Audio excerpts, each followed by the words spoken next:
Et je félicite le très grand Tarek Chérif d'être président d'Anima et je suis très heureuse et fière qu'il soit à la tête d'Anima, qui est un de nos partenaires fidèles depuis longtemps et particulièrement dans Epsomed. Alors, je voulais aussi remercier tous les organisateurs, bien sûr, d'avoir consacré un webinaire spécial pour cette question si importante de l'égalité du genre dans les entreprises. Moi, je vais faire ma présentation en deux temps. Le premier sera pour rappeler le constat d'absence ou d'insuffisance, justement, des femmes, et tu l'as bien rappelé au départ en donnant les chiffres des incubateurs et la présence des femmes dans les incubateurs. Et puis le second sera consacré à rappeler quelques pistes d'une meilleure prise en compte des femmes comme levier de développement des entreprises en Méditerranée. Bon, alors pour le constat, je vais faire court. Je ne vais pas vous présenter un état des lieux, tout simplement parce que depuis 2003, avec la Banque mondiale, nous avions lancé et écrit et rapporté le premier rapport sur les femmes entrepreneurs dans la région MENA, que nous avions lancé avec la reine Rania en Jordanie et qui couvrait les pays arabes. Et je peux vous dire que nous avons lancé dernièrement, mais très dernièrement, il y a quelques mois, avec l'OCDE, une sorte de point de la situation. Et vous allez trouver tout ça, tous les chiffres et tous les indicateurs dans les rapports de Kautar, de l'OCDE, dans la bibliothèque de l'OCDE. Et je ne vais rien vous apprendre de plus que l'entrepreneuriat en général dans les pays arabes et particulièrement dans les pays du Maghreb et particulièrement en Tunisie, malheureusement, la part de l'entrepreneuriat en général des hommes et des femmes est faible, mais l'entrepreneuriat féminin, des femmes chefs d'entreprise, des femmes qui dirigent leurs entrepreneurs, elles n'ont que la qualité pour se présenter, mais elles ne peuvent pas parler de quantité. On n'a même pas la masse critique parce qu'elles représentent moins que 10%. C'est exactement presque les mêmes proportions de Marseille dans les incubateurs, moins de 10% des entrepreneurs. Alors, qu'est-ce que vous voulez que je vous raconte en détail quand je vous parle de moins de 10% de la masse des femmes dans l'entrepreneuriat? Donc, je ne vais pas présenter des tableaux. Tout cela revient à parler de l'insuffisance. En revanche, je ne parlerai pas non plus des violences et des harcèlements qui se font dans les entreprises, dirigées par les hommes et par les femmes d'ailleurs, et je ne parlerai pas non plus des harcèlements et violences qui bloquent les femmes pour devenir chefs d'entreprise, de celles qui se font contre les dirigeantes, pas seulement les dirigeantes entrepreneurs, même les élus, les parlementaires, les conseillères, toutes les élus, toutes les femmes qui sont dans le leadership. Pourquoi? Surtout pour l'entrepreneuriat, parce que c'est encore un sujet tabou. Mais nous avons des études qualitatives avec la voix des femmes qui nous racontent ce qui se passe et elles sont à votre disposition dans la clearinghouse de Kautar pour éclairer ces phénomènes qui touchent toutes les femmes du monde, mais y compris les femmes chefs d'entreprise. Peut-être autrement, mais sûrement. Moi, je vais me baser sur l'excellente expérience d'Anima. Je vous félicite vraiment pour ces séminaires qui sont relatifs aux bonnes pratiques, mais pour en parler, je vais les mettre en lumière par rapport à vos obligations, à nos obligations, pays, secteur privé et associations, de nous aligner sur les directives de l'agenda 2030 et de ces 17 objectifs. Et vous savez que dans ces 17 objectifs, il y a l'objectif 5 qui, je vais dire, oriente les pays, incite les pays et tous les secteurs, y compris le secteur privé, à tenir compte des femmes de manière très précise avec des indicateurs, mais, et c'est ça qui m'intéresse, l'obligation de gender mainstream, de faire du genre, de optique genre et des lunettes genre pour les 16 autres objectifs de développement durable. Donc, c'est avec cette approche de gender mainstreaming que je vais interroger l'excellente initiative lancée par Anima. Alors, j'ai étudié les 12 séminaires tenus depuis le premier semestre 2020 qui ont passé en revue des thèmes prioritaires, et je vous en félicite, et qui ont rappelé tous ces séminaires combien la pandémie due au Covid-19, bien plus que la crise financière de 2008, a été et est un choc mondial mettant à mal toutes les économies et tous les équilibres, y compris des entreprises de la planète. J'ai énormément appris. Mais j'ai remarqué, en écoutant beaucoup d'interventions, pas toutes bien sûr, mais beaucoup plus que vous ne croyez. J'ai écouté beaucoup de ces 12 séminaires et j'ai remarqué que l'aspect genre n'a pas été pris en compte. Et cela même si certains intervenants l'ont évoqué sous l'aspect social le plus souvent.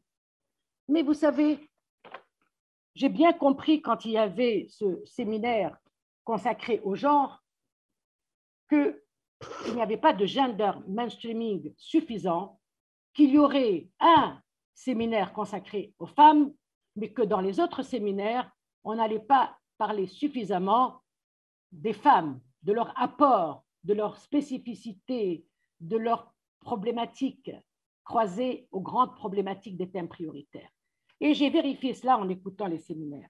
Mais vous savez, cet état de fait ne m'a pas étonné du tout, parce que tous ceux et celles qui, comme moi, s'occupent particulièrement des thèmes de genre, et moi j'y suis depuis 30 ans, eh bien, je crois qu'on ne serait pas utile si on n'était pas là pour rappeler la lacune et malheureusement la rappeler, mais au moins à des gens ouverts comme vous, parce que parfois nous la rappelons et c'est presque péché de la rappeler. Il y a une lacune fondamentale, il y a une lacune congénitale et il faut se poser la question à chacun d'entre vous pour dire que le fait de dire qu'il y a 80 femmes sur 100 dans une entreprise, ça ne fait pas. C'est pas ça qu'on appelle le gender mainstreaming et ce n'est pas ça qui va faire en sorte qu'il y a un effet de levier. Pourquoi? Parce que les femmes, culturellement, dans l'entreprise, elles vont se comporter comme un chef d'entreprise. Et c'est très bien d'ailleurs pour l'entreprise. Et c'est même très bien pour l'entreprise. Mais ce n'est pas suffisamment bien pour les femmes en général et pour l'approche genre.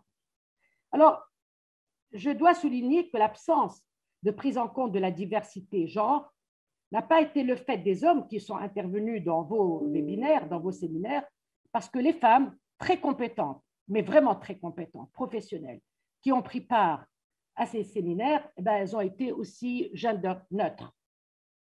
Sur les 10 femmes qui ont parlé parmi les 35 intervenants et qui ont fait ces présentations, elles n'ont pas mis en lumière le choc différent, ou pas suffisamment, le choc différencié de la pandémie et ne l'ont pas illustré par des propos clairs avec des données, des statistiques, des cas pratiques, des histoires de vie qui auraient montré combien les mesures apportées par les gouvernements, qui sont très faibles dans notre pays, ou bien par les organisations professionnelles ou la société civile, beaucoup plus importantes dans nos pays, combien ces mesures auraient gagné en efficacité si elles avaient été gendérisées et si elles avaient été affectées de manière spécifique pour les hommes, pour les femmes, pour les catégories vulnérables, parce qu'on ne vit pas la pandémie de la même manière.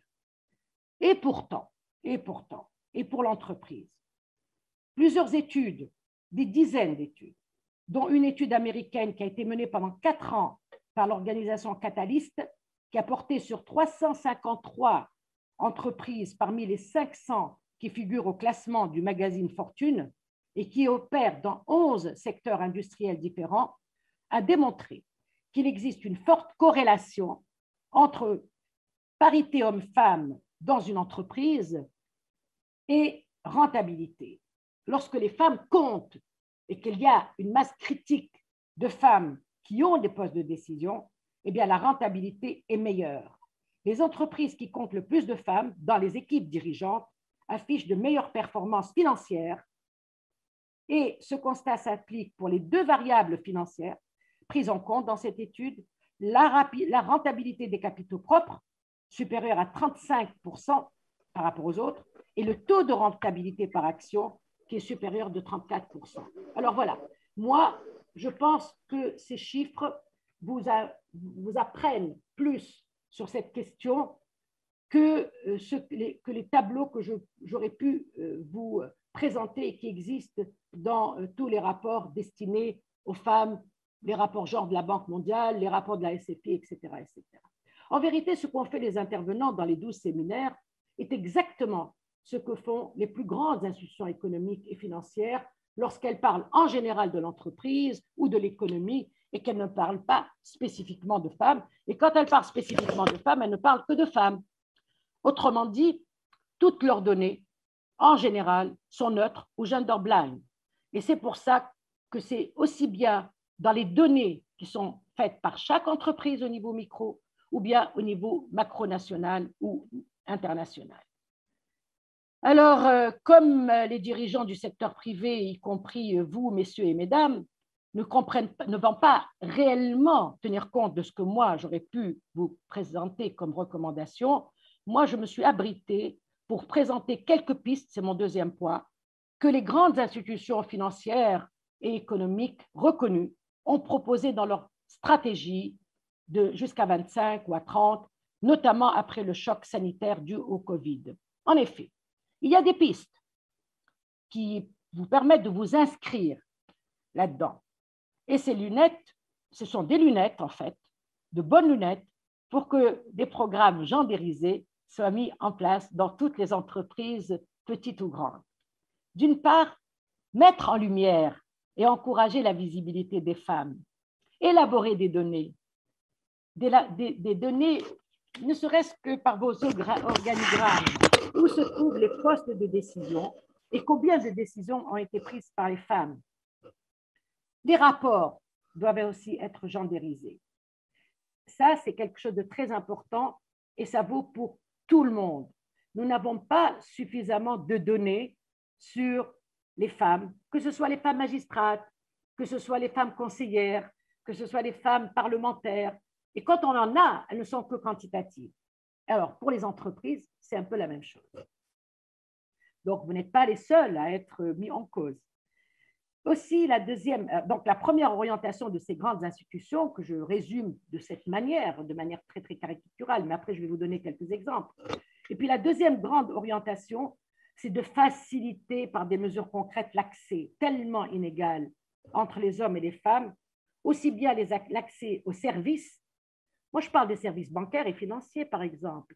Vous savez qu'il y a une sous-bancarisation des femmes et des jeunes, et particulièrement dans nos pays, et dans la région Méditerranée d'ailleurs, mais surtout dans la région MENA et surtout dans le Maghreb. Elle est terrible, c'est vraiment moins de 15% des jeunes et des femmes. De la même manière, il y a un accès vraiment insuffisant à tous les autres services.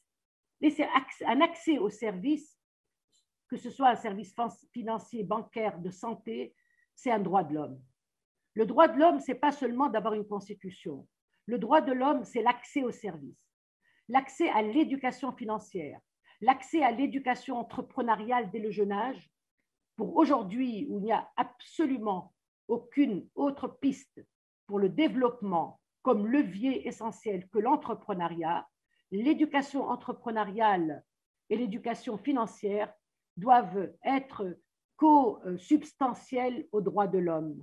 On ne doit pas rester dans les droits de l'homme théoriques, j'ai le droit de vote et j'en fais rien.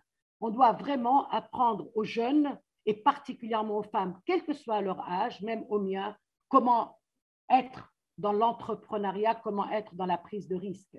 Et ça doit se multiplier partout, partout, partout, partout. C'est ça qu'on veut dire quand on dit accès aux services. Mais même accès aux services, aux informations et aux conseils. Vous savez, dans les incubateurs, quand il y a une bonne publicité, eh bien, on y va. Quand il y a des formations à 6 heures du soir, les femmes n'y vont pas. Donc, adapter les services aux femmes et surtout faire en sorte que le conseil, l'information arrive aux femmes. Alors, évidemment, vu que la pandémie COVID-19 a bouleversé tous les systèmes, que ce soit de santé, de politique, d'économique, mondiaux, mais particulièrement les marchés émergents, les institutions financières se sont alliées pour trouver des solutions et donner des orientations, comme je l'ai dit. Et particulièrement, je vais prendre quelques exemples. Par exemple, le défi 2X et le Gender Finance Collaborative, ce sont deux initiatives qui ont été chapeautées par les institutions financières de développement et ce sont des expertes en matière d'investissement qui ont orienté pour une optique beaucoup plus importante du genre et qui ont non seulement démontré par des indicateurs que la pandémie touche plus durement les femmes et les filles, mais le groupe de travail a mis en place des initiatives pour que la dynamique genre soit prise en compte par les investisseurs et les autres intermédiaires financiers. Pour cela, un appel à l'action a été lancé pour répondre rapidement à la crise et investir dans des solutions intégrant une optique genre. Alors, comment faire?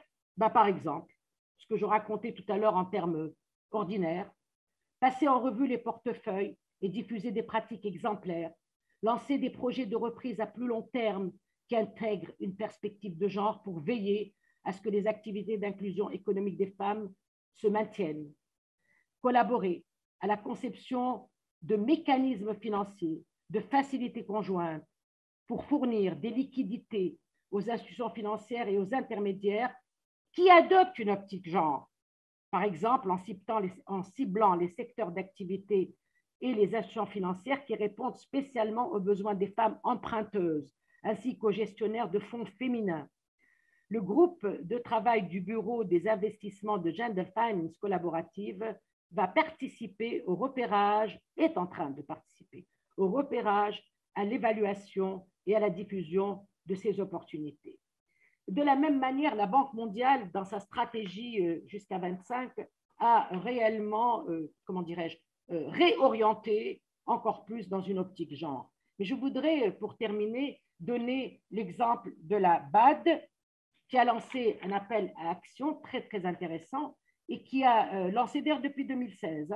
Elle a lancé un appel qu'elle a appelé l'AFEA, je crois, je vais dire le nom. La foi,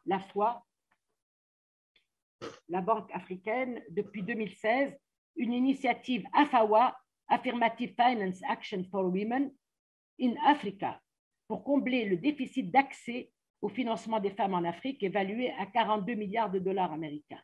Mais ce qui est intéressant, c'est la nouvelle stratégie de la BAD qui prévoit de débloquer jusqu'à 5 milliards de dollars de financement dans le cadre de la mise en œuvre d'une nouvelle initiative en faveur des femmes. La Banque africaine de développement s'est engagée à renforcer les capacités des institutions financières opérant sur le continent, et j'espère que vous allez tous venir sur le continent africain.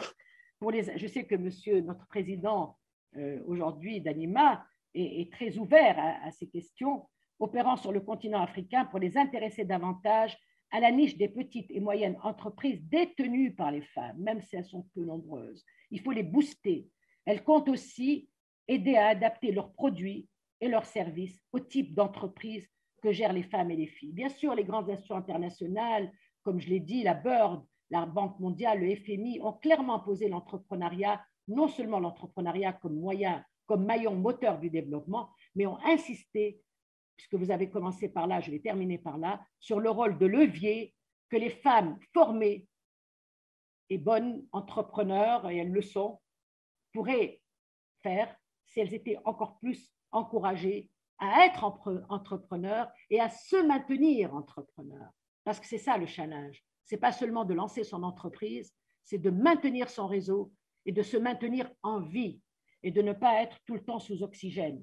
Alors moi, j'espère vraiment, parce que j'adore Anima, je trouve que c'est un réseau absolument extraordinaire que j'ai découvert avec Epsomed. J'espère qu'Anima pourra faire une sorte, avec Kautar, dans le cadre d'Epsomed et au-delà, une sorte de monitoring, de veille sur ces belles initiatives et surtout sur ces belles résolutions, parce que vous savez que les résolutions, c'est un peu comme le sable qu'on attrape, eh bien, il faut bien le garder, sinon il file entre vos mains. Alors moi, je pense que c'est très intéressant si on met en place une sorte de monitoring avec Emmanuel et tous les autres, avec M. Tarek Chérif, une sorte de monitoring de ces belles résolutions en Afrique et ailleurs pour voir si les institutions financières qui sont sous le